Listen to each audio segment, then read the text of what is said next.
Okay, we're back in Sao Paulo, Brazil. We're in the main offices of CSP Conlutas, the Militant Labor Federation. And we're talking to Fabio Bosco, who's a rail worker.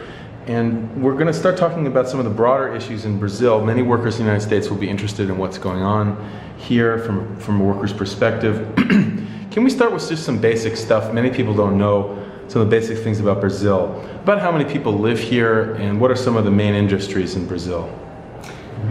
Brazil has something around 200 million inhabitants, and in terms of industry, we have everything. Auto industry, chemistry industry, a very strong agribusiness, banking sector. So all business are present in the country. Okay.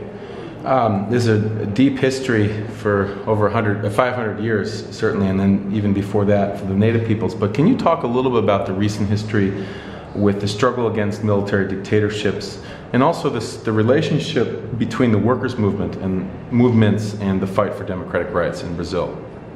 Okay, the military carried out coup d'etat in 1964.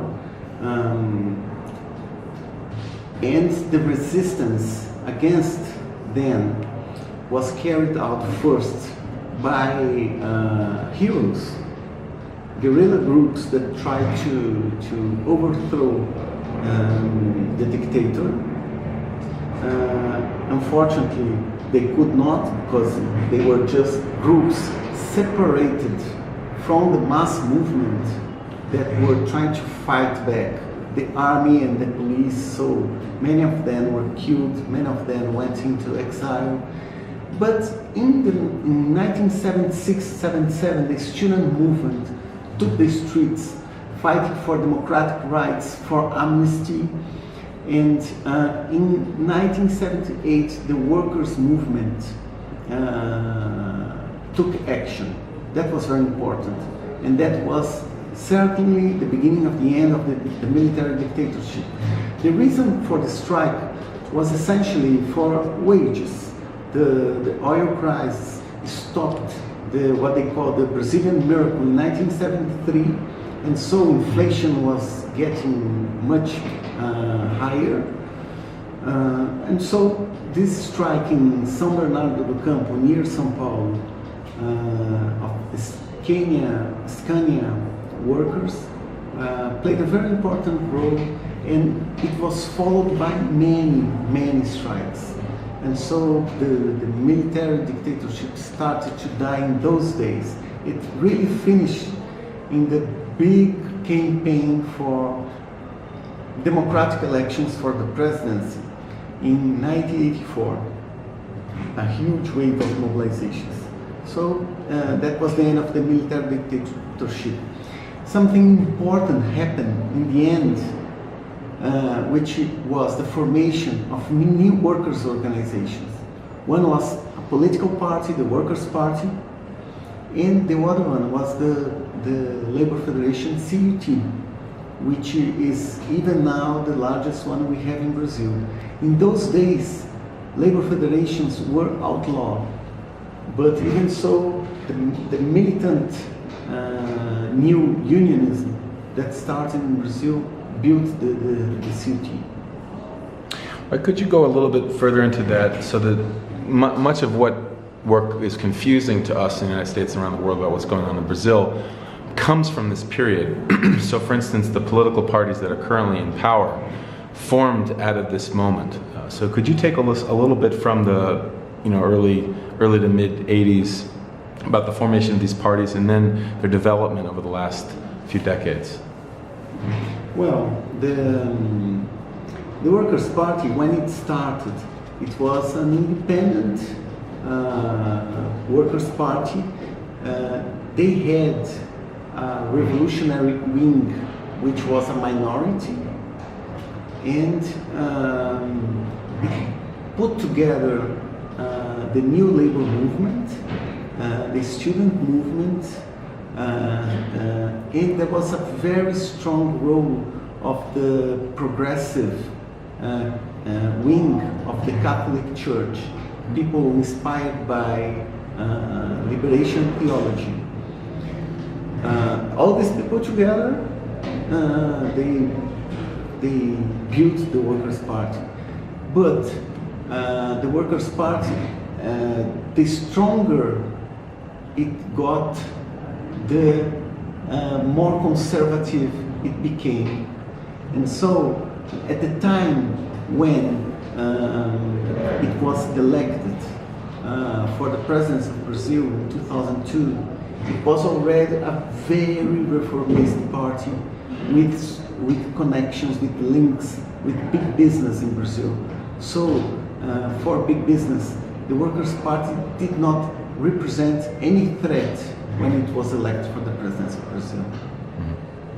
Okay, so today in Brazil, there are perhaps over 1,000 strikes happening at this moment, right now, at the same time. What are some of the concerns of workers now? Well, what happened here is that when this huge economic crisis that started in 2007, 2008,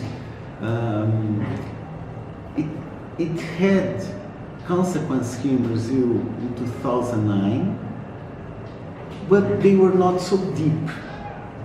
The deepest moment of economic crisis here in Brazil started in 1 or 2 years ago, when the Brazilian economy went into recession. So the GDP decreased 3.8%. Last year, for instance, we lost 1 million jobs. Inflation is around 10%, so the working class is losing purchase power. And all these conditions develop a kind of divorce between the working class and the Workers' Party, who was in the presidency of Brazil. And so this divorce meant that the ordinary worker was desperate to have jobs, to keep the power of their wages. They were fed up with the budget cuts in public education, public health care, and that's why they stopped their support for the president Dilma Rousseff, who is a leader of the Workers' Party. And so what happened? Curiously, despite of the fact that the working people were against the government, they want the government to leave. Among left-wing circles, the broad majority were in favor of, they stood for the permanence of Dilma Rousseff. So there was a contradiction here. If you are abroad and you talk with someone who is a left-winger, probably they will say that, okay, there was a coup d'etat in Brazil, but if you talk to an ordinary worker, they will tell you that they could not stand any longer the Workers' Party government, and they do not support the new government. That's what's happening here now. And the strikes, there are many workers' strikes and other social movements. They are fighting for survival. They are fighting for wages, for labor rights. That's the reason around all these struggles.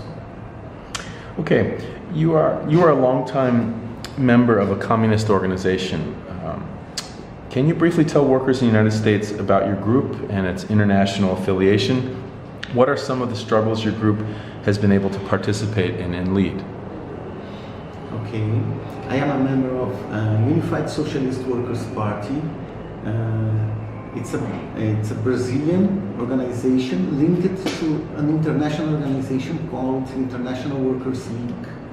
And PSTU believes that the working class is the one who should have the power to bring about the necessary change we need in societies across the world.